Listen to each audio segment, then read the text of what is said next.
임대차 분쟁 상담은 감소하는 추세라고 최근 언론에서 보도되고 있는 사실과 다른 점이 있다며 반박 자료를 냈습니다. 원희룡 제주도지사가 일본이 후쿠시마 원전 오염수를 방류하겠다고 결정한 데 대해 강행할 경우 제주가 앞장서서 소송을 제기하겠다며 일본 정부는 관련 준비를 당장 중단하라고 강력한 반대 의사를 밝혔습니다. 지금까지 라디오 정보센터 조진주였습니다.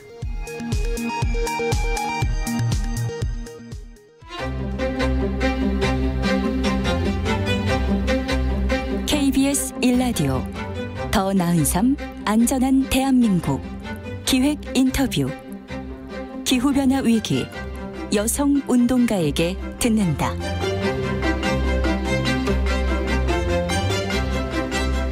네, KBS 1라디오의 더 나은 삶, 안전한 대한민국 기획 인터뷰로 마련한 기후변화 위기 여성 운동가에게 듣는다. 어제가 첫 시간이었고요. 오늘 두 번째 시간입니다.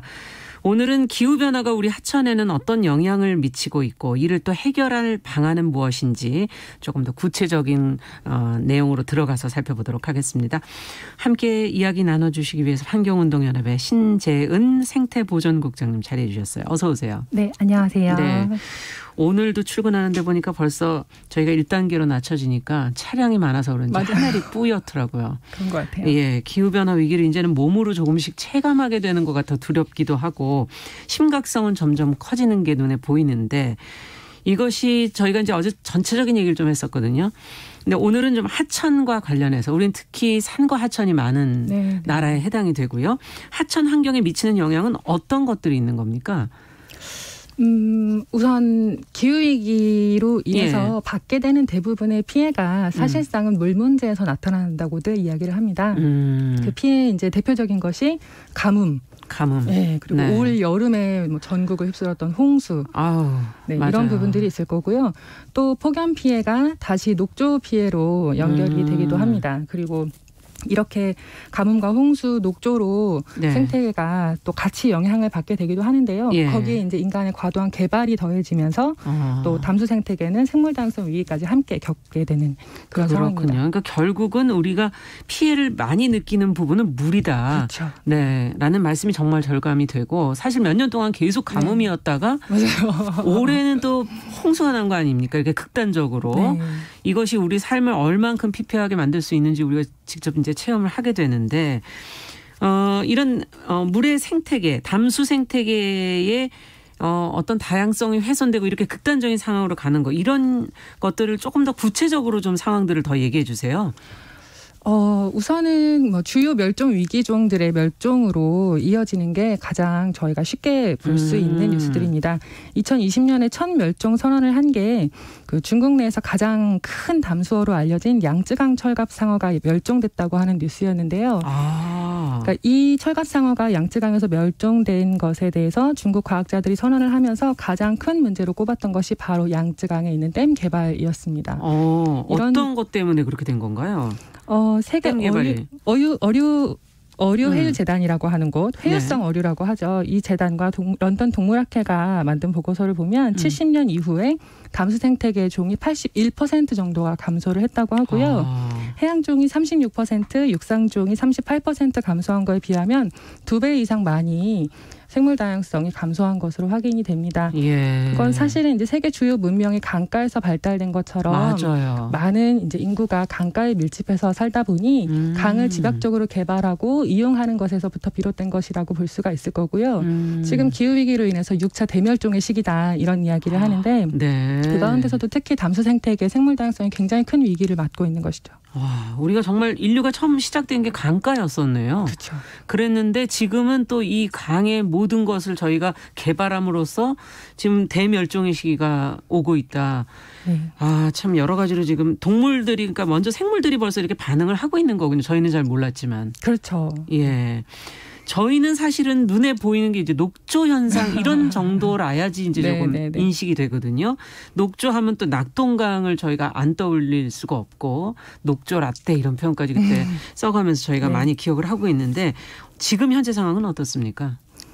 저희가 흔히 이제 환경단체에서 좀 시민들께 이 물을 먹는 물인데 녹조가 이렇게 심하다라고 해서 녹조 라떼라는 표현으로 좀 알려드리기도 했었는데요. 그 녹조 남재류 셀, 그러니까 각각의 개체군의 수가 밀리리터당 약 한 10,000셀에서 30,000셀 정도가 되면 눈으로 보기에 녹조 라떼처럼 보인다. 그런 상태가 됩니다. 예. 그런데 2018년에 기억하실지 모르겠지만 굉장히 강력한 폭염이 왔었잖아요. 그랬죠. 2018년에 낙동강의 녹조가 수치가 얼마까지 올라가는지 혹시 모르죠. 한번 맞춰보실래요? 글쎄 이거보다 높은 거군요. 3만. 엄청나게 높았던 거죠. 어느 정도? 126만 셀까지 올라가서 네? 사실상 이제 죽에 가깝다. 126만 아니 3만 셀이면 문제인데 그렇죠. 126만 셀? 그러니까 엄청나게 이제 거의 녹조 곤죽이다 이런 얘기가 나올 정도로 심각한 상태가 됐었는데 이게 그냥 막연히 물고기들이 살기 어렵다 이런 수준이 아니라 낙동강은 사실상 1,300만 명의 영남 시민들께서 물을 마시는 상수원입니다. 맞아요. 그런데 이 녹조가 죽이 되는 상태가 되니까 물을 어떻게 거기서? 그렇죠. 그 부산 350만 명이 물을 가져다가 먹는 덕산 정수장 같은 경우에 네. 너무 녹조가 심해지니까 이 물을 취수해서 정수를 할 수 없는 상황까지 갔었던 거예요. 그래서 이제 당시에 하루 뒤에 태풍 쏠리기 오지 않았으면 350만 수돗물 단수가 되는 상황까지 갈 뻔했었던 아찔한 상황도 있었습니다. 단수가 될 수도 있겠군요. 정말 상상 안 해봤지만. 그렇죠. 네. 그러니까 이게 녹조가 4가지 생성 조건이 있어요. 어떤 거예요? 이 4가지 생성 조건이 일사량, 수온, 그리고 영양염류, 그리고 이제 마지막이 유속인데요. 네. 그러니까 일사량이랑 수온은 자연의 영향을 받죠. 그렇죠. 이거 우리가 컨트롤할 수가 없는 그렇죠. 거죠. 예. 그래서 기후위기가 심해지고 폭염이 더 심해지면 사실상 녹조가 생성되기 굉장히 좋은 조건이 되는 거고요. 네. 그다음 영양염류는 사실상 이제 오염물질이 흘러드는 것인데 이거는 줄일 수는 있겠지만 그렇죠. 급격히 줄이지는 또 못할 거 아니에요. 근데 이제 흔히 이제 소양강 댐 봐라, 정체돼도 수온 올라가도 괜찮다 이렇게들 얘기하지만 거기는 상류의 도시가 없잖아요. 네, 맞아요. 부산은 상류로 올라가면 대구 있죠, 창원 있죠, 만동 있죠. 굉장히 많은 도시들이 거기에 있기 때문에 그 위쪽의 도시를 상수원 보호구역만큼 싹 없애지 않는 한 사실상 오염물질이 유입되는 거를 막을 수가 없는 거죠. 그래서 상수원 보호구역을 만드는 거군요. 그렇죠. 네. 그런데 이제 낙동강은 그럴 수 없는 상황이기 때문에 사실상 그렇죠. 유속 조건만 남게 돼서 이 강을 흐르게 해줘야 녹조 문제를 해결하기가 굉장히 수월해지는 그런 상태인 거죠. 그럼 어떻게 해야 돼요? 그럼 흐르게 하려면요.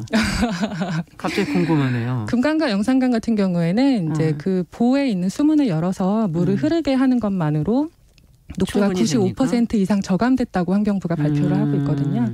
저희가 흐르게 해주면 강이 사실상 이제 그에 맞춰서 훨씬 좋은 물을 저희에게 돌려주게 되는 거죠. 네, 그러면 저희도 보나 이런 수문들을 열어야 되는 거고 낙동강도. 네, 그것도 이제 중요한 기후위기 과제 중에 하나인 거죠. 네, 자, 근데 기온이 지금 계속 올라가기 때문에 앞서 얘기해 주신 우리가 어떻게 영향을 미칠 수 없는 부분들은 점점 지금 악화를 시키고 있어서 정말 걱정스럽습니다. 여러 가지 면에서. 자, 홍수로 또 얘기를 좀 가보죠. 지금 이제 폭염과 관련된 얘기를 이제 좀 해봤는데 홍수 관련해서는 이제 올해만큼 이런 위기감을 느꼈던 게 처음이었던 것 같고 올여름과 같은 현상이 앞으로도 혹시 또 있을까? 더 심해질 수 있을까? 이런 생각을 잠시 좀 해보게 되거든요. 어떻게 보십니까? 대한민국 워낙 이슈가 많아서 사실 상반기도 몇 년 전도 잘 기억이 안 나지만 2015년 당시에 충남도에 엄청난 가뭄이 왔었어요. 그래서 충남 서부 지역에 있는 6개 시군이 거의 제한급수를 할 정도로 강력한 가뭄이 왔었었고요. 네.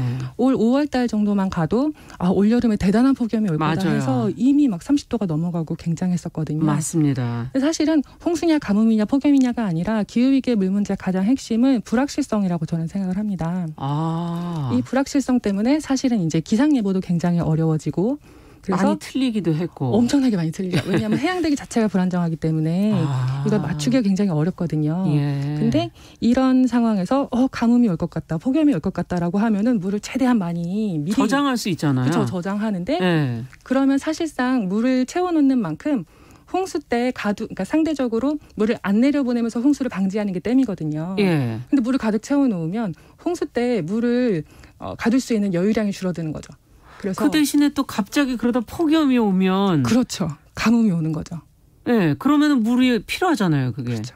그러니까 내보낼 수도 없고 지금 가둘 수도 없고 가둘 수도 없는 그런 거죠. 상황이라는 말씀이세요? 이제 이런 식으로 굉장히 불확실성이 굉장히 크기 때문에 이제 그 부분에서 저희가 불확실성이 크다는 거는 상수로 두고 그러면 어떻게 대비를 할 건가 이 문제에 대해서 기본적으로 홍수 위험 지역도 있고요. 그리고 산사태 위험 지역도 다 있습니다. 이게 이제 그 정부 내부적으로는 자료를 다 가지고 있지만 이 자료가 공개되면 집값이 떨어진다고 해서 위험 지역을 공개하지 않아요. 그러면 안에서는 다 알고 있는 거라는 그렇죠. 거군요. 근데 이게 공개돼서 집값이 떨어진다는 거는 그 지역에 사람들이 살기 싫다는 얘기인 거고 예. 살기 싫은 게 당연하죠. 왜냐하면 홍수나 산사태가 위험하기 때문에. 알려줘야 되는 거 그럼요. 아닌가요? 알려주고 또 장기적으로는 도시계획에서 배제해 가는 것도 필요하다. 그리고 바닷가 같은 경우에도 이번에 이제 부산 같은 경우에 연안을 매립해서 만든 도시 쪽으로 굉장히 대규모 침수 사태가 많이 일어났어요. 그러니까 이런 경우에 해수면이 조금만 상승해도 매립지는 굉장히 큰 피해를 받기 때문에 그렇군요. 사실상 이런 식의 도시계획을 만들어가는 부분들이 굉장히 필요하고요. 인간이 만들어내는 그런 부분들은 좀 약하군요. 어떻게 본다면. 그렇죠. 네. 그리고 이제 또 아까 그 댐 관련해서 말씀드린 것처럼 물을 채워놓을 수도 비워놓을 수도 없다면 사실상 위험을 분산시키는 게 굉장히 중요하거든요. 어떻게 할 수 있을까요? 지방상수원을 보존하고 복원해야 됩니다. 예. 근데 지방상수원이 좀 이렇게 안전판으로 버티고 있으면 예. 댐을 좀 미리 비워놔도 지방상수원에서 가뭄시에 물을 줄 수가 있거든요. 그렇죠. 그런데 이제 상수원보호구역으로 지정하면 주민들이 싫어하시잖아요. 그렇죠. 개발을 일단 못하죠. 네, 엄청나게 많은 상수원보호구역들이 해제되고 있고 또 정치인과 행정들이 상수원보호구역 해제를 요구하고 있습니다. 근데 이제 이런 거를 눈여겨봤어야 되는데 그렇죠. 그걸 놓쳤구나 하는 생각도 좀 들기도 하고 지금이라도 해야 되겠구나 뭐 이런 생각도 들기도 하는데요. 자, 이런 것 속에서 이제 국제적으로는 뭔가 협력도 좀 필요할 것 같고 환경단체들도 같이 이제 함께하고 있지 않을까 하는 생각도 들고요. 지금 기후위기 속에서 앞서 그 담수 생물들이 그렇게 많이 멸종이 된다는데 다양성을 지키고 또 뭐 녹조의 문제, 홍수의 문제를 좀 어떤 풀어갈 열쇠로 좀 보호 철거를 거론을 하고 있다면서요. 네. 네, 이 내용도 좀 더 설명을 해 주시죠. 미국이나 유럽 같은 곳에서는 사실상 이제 그린 뉴딜, 그린 딜이라고 하는 것의 핵심 전략 중에 하나로 생물 다양성의 복원을 핵심 과제로 삼고 있고요. 예. 특히 EU 같은 경우에는 2030 생물 다양성 전략이라고 하는 보고서를 통해서 2030년까지 담수 생태계의 생물 다양성을 확보하기 위한 전략을 딱 하나로 제시하고 있습니다. 하나로? 그 제시는 바로 25,000km의 강을 자유롭게 흐르게 한다라고 하는 것입니다. 그러니까 굉장히 생물 다양성 전략에 다양한 전략이 있을 수 있겠죠. 그렇지만 적어도 이것만큼은 해내야 된다라고 해서 하나의 전략으로 두 번째도 제시 안 합니다. 그냥 한 개예요. 네. 근데 보통 1km당 하나의 보나댐이 있다고들 알려져 있거든요. 우리나라는 0.6km당 하나의 보나댐이 있다고 알려져 있는데요. 네. 그런데 이제 사실상 뭐 25,000km의 강을 앞으로 10년 안에 자유롭게 흐르게 한다는 거는 앞으로 10년 동안 25,000개의 댐이나 보를 철거하겠다는 의미가 있죠. 예, 그 굉장히 큰 일인데. 그렇죠. 사실은. 미국 같은 경우에는 최근 100년 동안 한 2,000개 가까운 댐을 철거해왔고요. 유럽도 한 4,900개 정도 댐을 철거를 해왔습니다. 그렇군요. 그래서 그 자신감을 기반으로 좀 더 이런 얘기를 전향적인 조금 더 과감한 그런 정책을 이미 그것을 통한 결과를 봤기 때문에 그렇죠. 이렇게 과감한 결정을 할 수 있는 거고 우리는 이제 시도를 해야 되는 입장에 선진국을 좀 보면서 저희도 어떻게 생태계를 유지해 나갈 수 있을지 고민을 해야 될 것 같네요. 근데 이 나라들이 처음에 이제 시범 사업하고 할 때 저희도 했었어요. 네. 근데 이제 한 10년 동안 하천 정책이 굉장히 많이 왜곡되면서 잘 추진을 못하다가 그렇군요. 지금 다시 추진을 하고 있습니다. 자, 마지막으로 환경부가 기후 위기에 대비해서 국가 물관리 기본 계획을 내년 지금 상반기까지 수립할 예정이다 이렇게 발표를 했어요. 국장님도 거기 토론에 참여하신 거로 알고 있는데 긴 호흡의 물 관리 정책 좀 길게 좀 봅시다. 우리도 중점을 가장 둬야 될 건 뭡니까? 뭐 중점적으로 딱 하나의 키워드를 뽑자면 제가 볼 때는 지속 가능성입니다. 네. 가장 중요한 부분은 당연히 먹는 물 안전이라고 할 거고요. 네. 그 먹는 물 안전을 위해서 상수원의 보전과 또 한편에서는 이제 주민들과의 상생 방안을 좀 찾아야 한다. 네. 이 부분이 제일 중요한 키워드일 것 같고요. 네. 그 다음으로는 이제 생태계를 회복하기 위한 가장 중요한 생물 다양성 전략을 어떻게 만들어 갈 건가. 이 부분에 대한 장기적인 계획도 꼭 필요할 것 같다. 이렇게 생각합니다. 주민과의 상생 방향은 어떻게 생각하고 계시는 거예요? 주민들께서는 다시 당연히 이제 보호구역으로 묶으면 싫죠. 보호구역이 풀리면 그와 동시에 개발이 가능해지기 때문에 땅값이 수십 배씩 올라가거든요. 그걸 상수원 보호구역에 대한 명분, 서은이 이런 걸 가지고 지키라고 할 수가 없는 거예요. 뭔가 거기에 대한 걸맞는 그렇죠. 처우나 대우나 이런 그렇죠. 다른 어떤 지원 정책 같은 것들을 사유재산을 단순히 억누르고 침해하기보다는 그에 걸맞는 생태계 서비스를 제공하는 제공자로서 또 그거를 공급받는 저희는 수요자로서 그에 맞는 생태계 서비스를 지불할 필요가 있다. 이런 주장입니다. 자, 오늘 말씀 시간이 아쉽지만 여기서 마쳐야 되겠습니다. 감사합니다. 감사합니다. 네, 기후변화 위기 여성운동가에게 듣는다 두 번째 시간 환경운동연합의 신지은 생태보존국장과 함께했습니다.